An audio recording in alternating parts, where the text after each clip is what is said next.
ओम शांति। 2-7-20 की वाणी है। मीठे बच्चे, तुम्हें अभी भविष्य 21 जन्मों के लिए यहाँ ही पढ़ाई पढ़नी है।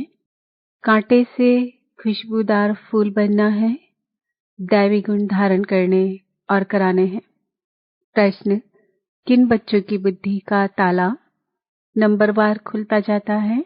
जो श्रीमत पर चलते रहते हैं, पतित पावन बाप की याद में रहते हैं, पढ़ाई पढ़ाने वाले के साथ जिनका योग है, उनकी बुद्धि का ताला खुलता जाता है।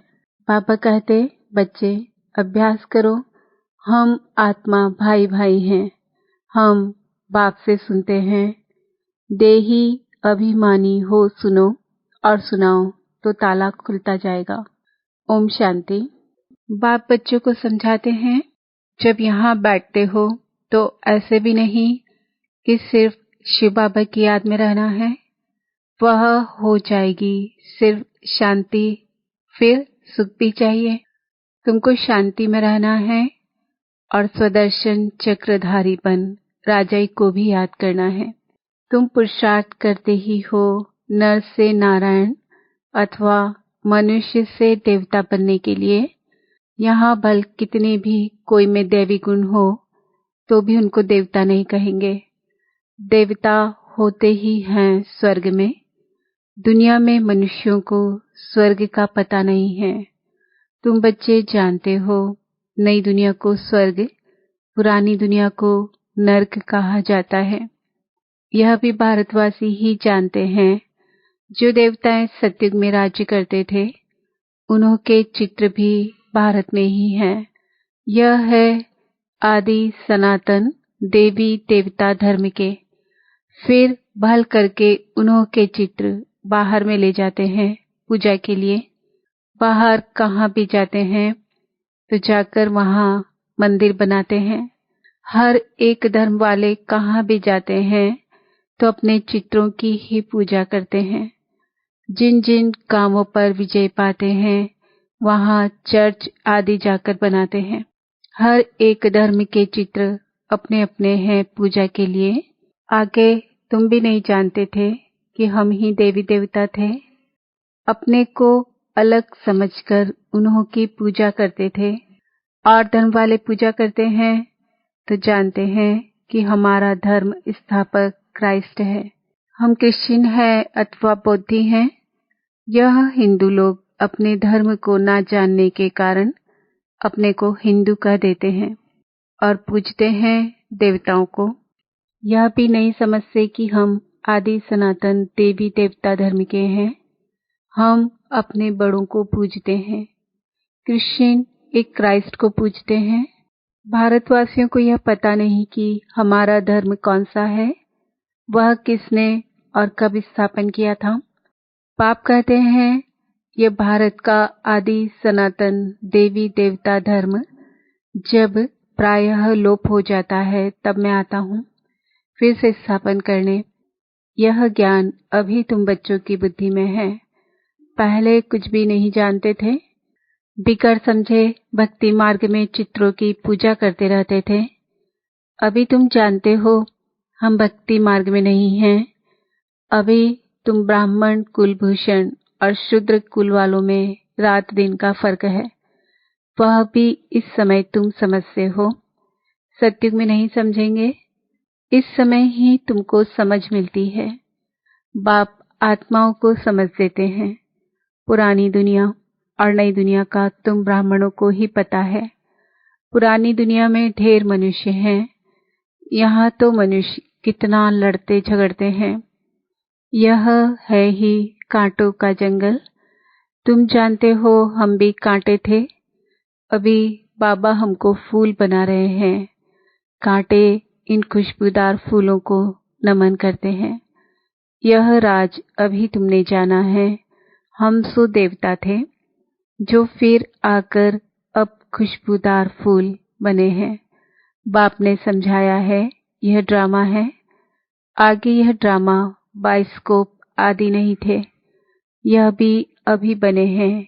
क्यों बने हैं? क्योंकि बाप को दृष्टांत देने में सहज हो। बच्चे भी समझ सकते हैं यह साइंस भी तो तुम बच्चों को सीखनी है ना। बुद्धि में यह सब साइंस के संस्कार ले जाएंगे जो फिर वहाँ काम में आएंगे।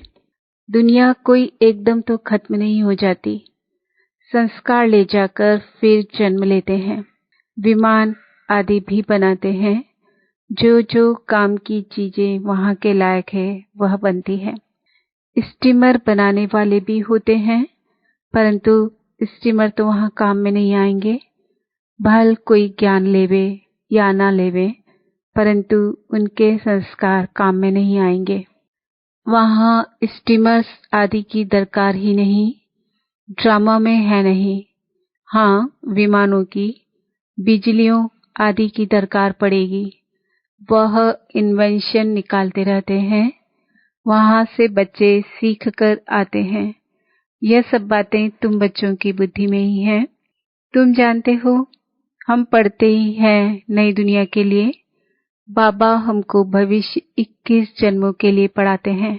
हम स्वर्गवासी बनने के लिए पवित्र बन रहे हैं।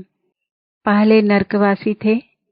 मनुष्य कहते भी हैं फलाना स्वर्गवासी हुआ, परंतु हम नरक में हैं यह नहीं समझते। बुद्धि का ताला नहीं खुलता। तुम बच्चों का अब धीरे धीरे ताला खुलता जाता है। नंबरवार ताला उनका खुलेगा जो श्रीमत पर चलने लग पड़ेंगे और पतित पावन बाप को याद करेंगे। बाप ज्ञान भी देते हैं और याद भी सिखलाते हैं। टीचर है ना, तो टीचर जरूर पढ़ाएंगे। जितना टीचर और पढ़ाई से योग होगा उतना ऊंच पद पाएंगे। उस पढ़ाई में तो योग रहता ही है। जानते हैं बैरिस्टर पढ़ाते हैं, यहाँ बाप पढ़ाते हैं। यह भी भूल जाते हैं क्योंकि नई बात है ना। देह को याद करना तो बहुत सहज है। घड़ी घड़ी देह याद आ जाती है। हम आत्मा हैं यह भूल जाते हैं। हम आत्माओं को बाप समझाते हैं। हम आत्माएं भाई भाई हैं। बाप तो जानते हैं हम परमात्मा हैं। आत्माओं को सिखलाते हैं कि अपने को आत्मा समझ और आत्माओं को बैठ सिखलाओ। यह आत्मा कानों से सुनती है। सुनाने वाला है परम पिता परमात्मा। उनको सुप्रीम आत्मा कहेंगे। तुम जब किसको समझाते हो तो ये बुद्धि में आना चाहिए कि हमारी आत्मा में ज्ञान है। आत्मा को यह सुनाता हूँ। हमने बाबा से जो सुना है वह आत्माओं को सुनाता हूँ। यह है बिल्कुल नई बात। तुम दूसरे को जब पढ़ाते हो तो देही अभिमानी होकर नहीं पढ़ाते हो, भूल जाते हो। मंजिल है ना। बुद्धि में यह याद रहना चाहिए, मैं आत्मा अविनाशी हूँ। मैं आत्मा इन कर्मेंद्रियों द्वारा पाठ बजा रही हूँ। तुम आत्मा शूद्र कुल में थी, अभी ब्राह्मण कुल में हो, फिर देवता कुल में जाएंगे, वहाँ शरीर भी पवित्र मिलेगा। हम आत्माएं भाई भाई हैं। बाप बच्चों को पढ़ाते हैं। बच्चे फिर कहेंगे हम भाई भाई हैं, भाई को पढ़ाते हैं। आत्मा को ही समझाते हैं। आत्मा शरीर द्वारा सुनती है। यह बड़ी महीन बातें हैं, स्मृति में नहीं आती है। आधा कल्प तुम देह अभिमान में रहे, इस समय तुमको देही अभिमानी हो रहना है। अपने को आत्मा निश्चय करना है। आत्मा निश्चय कर बैठो, आत्मा निश्चय कर सुनो। परम पिता परमात्मा ही सुनाते हैं। तब तो कहते हैं ना, आत्मा परमात्मा अलग रहे बहुकाल, सुंदर मेला लग रहा जब सद्गुरु मिला दलाल। वहाँ तो नहीं पढ़ाता हूँ, यहाँ ही आकर पढ़ाता हूँ। और सभी आत्माओं को अपना अपना शरीर है। यह बाप तो है सुप्रीम आत्मा, उनको शरीर है नहीं। उनकी आत्मा का ही नाम है शिव। जानते हो यह शरीर हमारा नहीं है। मैं सुप्रीम आत्मा हूँ। मेरी महिमा अलग है। हर एक की महिमा अपनी अपनी है ना। गायन भी है ना। परमपिता परमात्मा ब्रह्मा द्वारा स्थापना करते हैं। वह ज्ञान का सागर मनुष्य सृष्टि का बीज रूप है। वह सत है, चैतन्य है, आनंद, सुख, शांति का सागर है। यह है बाप की महिमा। बच्चे को बाप की प्रॉपर्टी का मालूम रहता है। हमारे बाप के पास यह कारखाना है, यह मिल है, नशा रहता है ना। बच्चा ही उस प्रॉपर्टी का मालिक बनता है। यह प्रॉपर्टी तो एक ही बार मिलती है। बाप के पास क्या प्रॉपर्टी है वह सुना। तुम आत्माएं तो अमर हो, कभी मृत्यु को नहीं पाती हो, प्रेम के सागर भी बनते हो। यह लक्ष्मी नारायण प्रेम के सागर हैं, कभी लड़ते झगड़ते नहीं। यहाँ तो कितना लड़ते झगड़ते हैं, प्रेम में और ही घोटाला पड़ता है। बाप आकर विकार बंद कराते हैं तो कितना मार पड़ती है।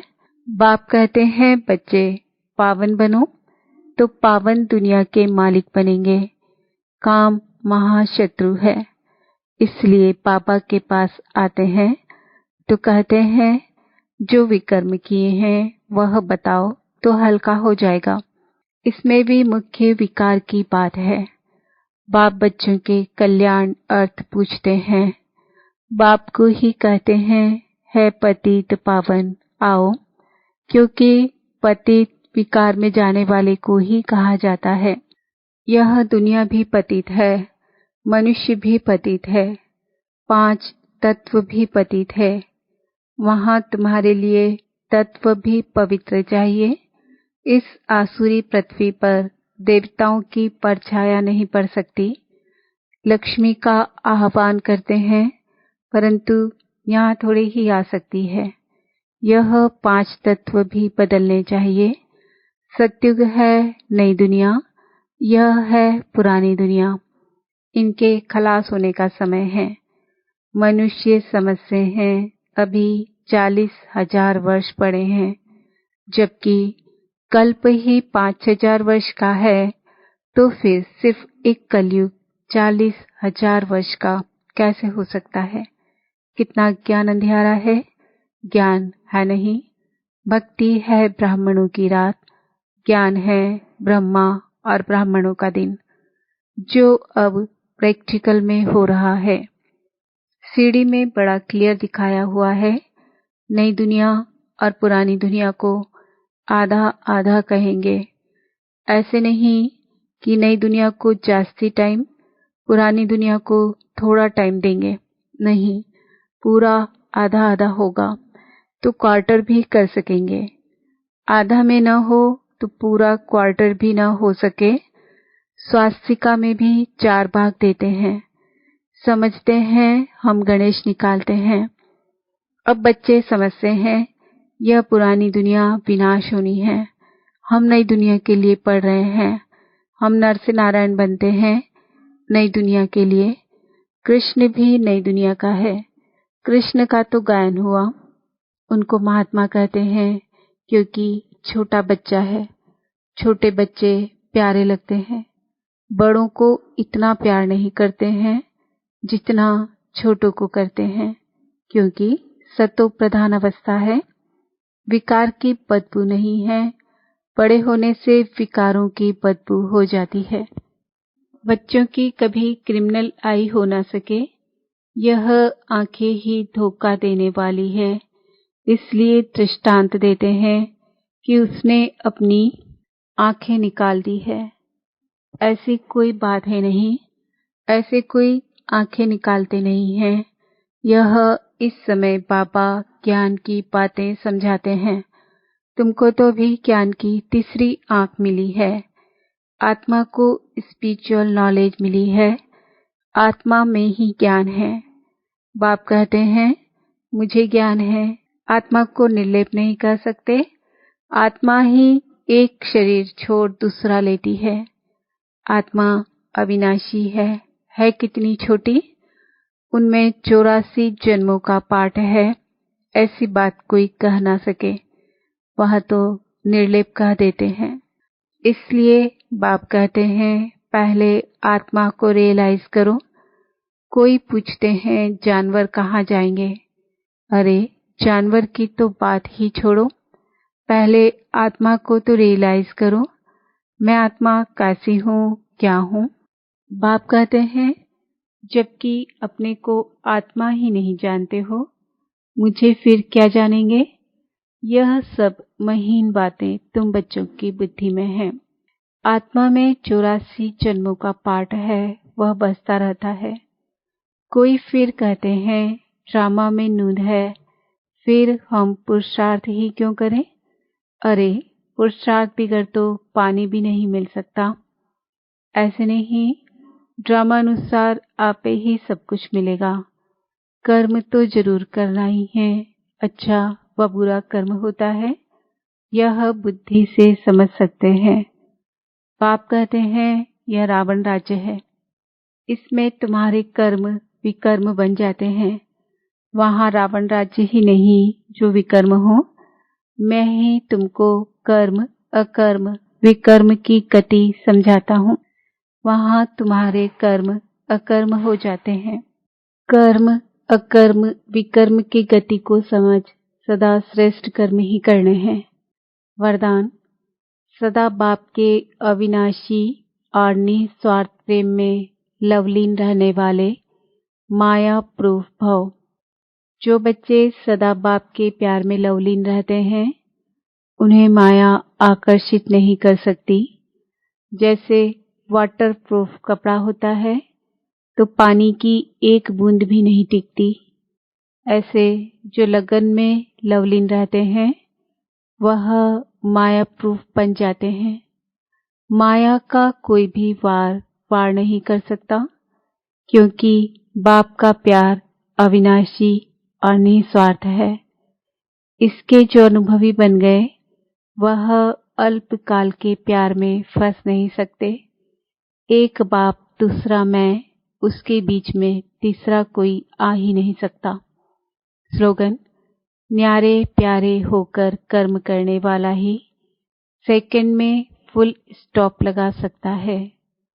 आज का सम्मान है, मैं माया प्रूफ आत्मा हूँ।